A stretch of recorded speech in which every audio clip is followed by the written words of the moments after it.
Hi everyone, Assalamu alaikum. Welcome my dear lovely here Master House 24. সবাইকে স্বাগতম এবং শুভেচ্ছা জানাই। তোমাদের জন্য আজকে ইম্পর্টেন্ট বিষয় নিয়ে আলোচনা করব। সে ইম্পর্টেন্ট এবং ইন্টারেস্টিং লিসন। সেটি হচ্ছে বন্ধুরা কাউন্টেবল এবং আনকাউন্টেবল নাউন কাকে বলেন, how to identify, how to compare in year practical লাইফে। তোমরা যারা আমার চ্যানেলে নতুন রয়েছে অবশ্যই চ্যানেলটি সাবস্ক্রাইব করবে। কেন করবে? সাবস্ক্রাইব করে রাখলে তোমাদের মোবাইল, ল্যাপটপ, কম্পিউটারে তোমাদের কাঙ্ক্ষিত ভিডিওটি পেয়ে যাবে। ওকে, আর ইতিমধ্যে যারা সাবস্ক্রাইব করছে মেনি থ্যাঙ্কস। ওকে, আমি Mohammad Muktar Hossain, English teacher Mohammad Ali academy.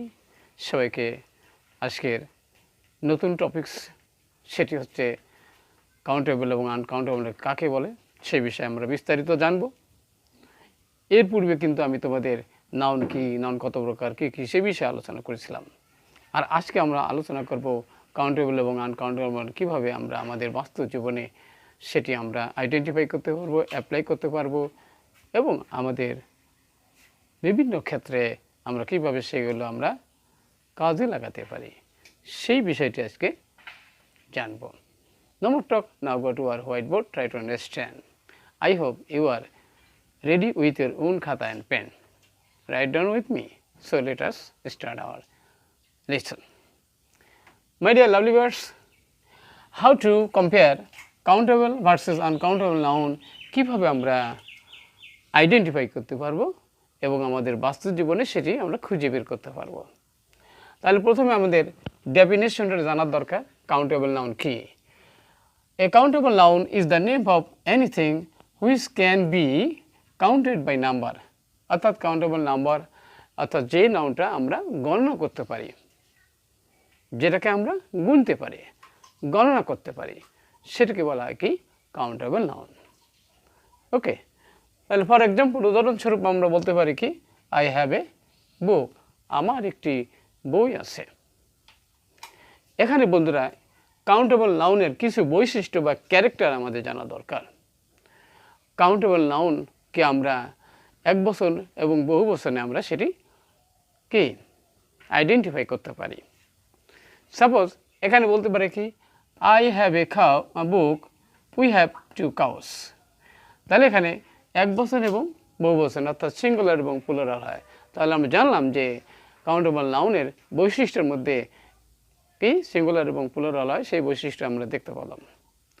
আরও দেখতে পাবো বন্ধুরা সেটি কি দিস ইজ আ ফ্যান। এখানে দিস আমরা জানি বন্ধুরা ডেমনস্ট্রেটিভ অথবা ডিটারমাইনার, এটিও কিন্তু নাউনকে নির্দেশ করতে ব্যবহার করা হয় কাউন্টেবল নাউনের ক্ষেত্রে। আরও আমরা বলতে পারি বন্ধুরা সাম মানে কিছু, সাম বয় হ্যাজ কাম অর্থাৎ কিছু বালক এসেছে।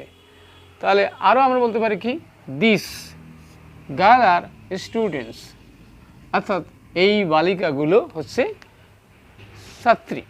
তাহলে আমরা দেখতে পাচ্ছি কি যে কাউন্টেবল নাউন এর পূর্বে আমরা এক বচন এবং বহু বচন ক্ষেত্রে সেখানে সিঙ্গুলার এবং প্লুরাল ইউজ করে থাকি এবং সেই সাথে আমরা ডিটারমাইনার আমরা ইউজ করে থাকি বিষয়টিকে নির্দিষ্ট বা অনির্দিষ্ট করে বোঝানোর ক্ষেত্রে। I hope you understand my dear lovely viewer countable নাউনের ক্যারেক্টার বা বৈশিষ্ট্য আমরা খুঁজে পেয়েছি। নেক্সট আমরা যাব বন্ধুরা সেটি কি আনকাউন্টেবল নাউন কাকে বলে সেটি আমাদের জানা দরকার। ডেফিনেশনটা কি? An uncountable noun is the name of anything. Uncountable noun হলো কোনো কিছু নাম বোঝায় that can not be counted by number, যেটা সংখ্যা দিয়ে গণনা করা যায় না, and may be measured by some other units only, শুধু সেটাকে আমরা পরিমাপ করতে পারি, সেটাকে বলা হয় কি uncountable noun. Okay, for example হিসেবে বলতে পারি আমরা বন্ধুরা kindness is a great virtue. আরও কিছু উদাহরণ আছে। তাহলে আমরা এবার জানবো যে কাউন্টেবল নাউনের বৈশিষ্ট্যটা কি। আমরা সাধারণত জানি বন্ধুরা কাউন্টেবল নাউনের আগে কোনো আর্টিকেল, আনকাউন্টেবল নাউনের আগে কোনো আর্টিকেল বসে না। তাহলে এখানে আনকাউন্টেবল নাউনের আগে কোনো আর্টিকেল বসে না। তাহলে এখানে আমরা বুঝতে পারলাম। এবার বলা হয়েছে কি পরবর্তীতে আবারও কিন্তু যদি তার আগে অ্যাডজেক্টিভ থাকে তাহলে কিন্তু সেটা আমরা কি নির্দিষ্ট বা অনির্দিষ্ট বা আর্টিকেল আমরা ব্যবহার করতে পারি। তাহলে এখানে এই রয়েছে, কিন্তু এই অ্যাবস্ট্রাক্ট নাউন অর্থাৎ এই নাউনকে বোঝাচ্ছে আনকাউন্টেবল এডুকেশন। আমরা বলেছিলাম কি যে নাউনের আগে যদি অ্যাডজেক্টিভ থাকে তাহলে অবশ্যই সেখানে আর্টিকেল বসানো যায়। আর আগে পূর্বে বলেছিলাম আমরা এখানে যে কেলো আনকাউন্টেবল নাউনের কোনো আর্টিকেল বসে না, কিন্তু যদি অ্যাডজেক্টিভ থাকে তাহলে সেক্ষেত্রে বসে। I hope you understand my dear lovely. Next আমরা যাবো বন্ধুরা, poverty is a great problem.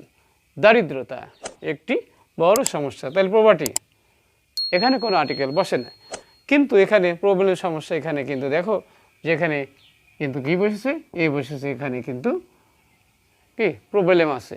তাহলে প্রবলেমের আগে আবার অ্যাডজেক্টিভ আছে, তাহলে এখানে সেমভাবে আমরা বলতে পারি।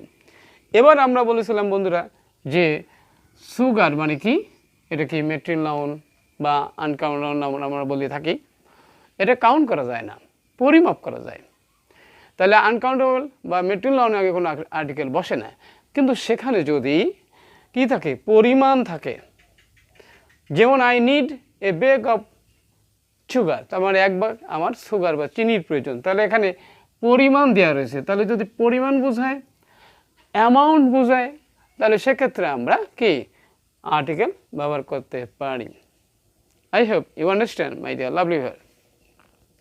তারপরে আমরা বলতে পারি বন্ধুরা যে হেয়ার মানে চুল, এই হেয়ার কিন্তু কি আনকাউন্টেবল নাউন, এই হেয়ার আগে কোনো আর্টিকেল বসে না। ফর এক্সাম্পল আমরা বলতে পারি কি hair, my hair is black, এখানে আমার চুল হলো কালো, তাহলে এখানে কোনো আর্টিকেল বসে না। কিন্তু কিছু কিছু ক্ষেত্রে কিন্তু ব্যবহার করা যায়, যেটি আমরা বলতে he has found a here in his food. এখানে আমরা বন্ধুরা দেখতে পেলাম কি এখানে হেয়ার আছে, কিন্তু এখানে কি এটা কাউন্টেবল হয়ে গেছে, আর এটা কি আনকাউন্টেবল নাউন।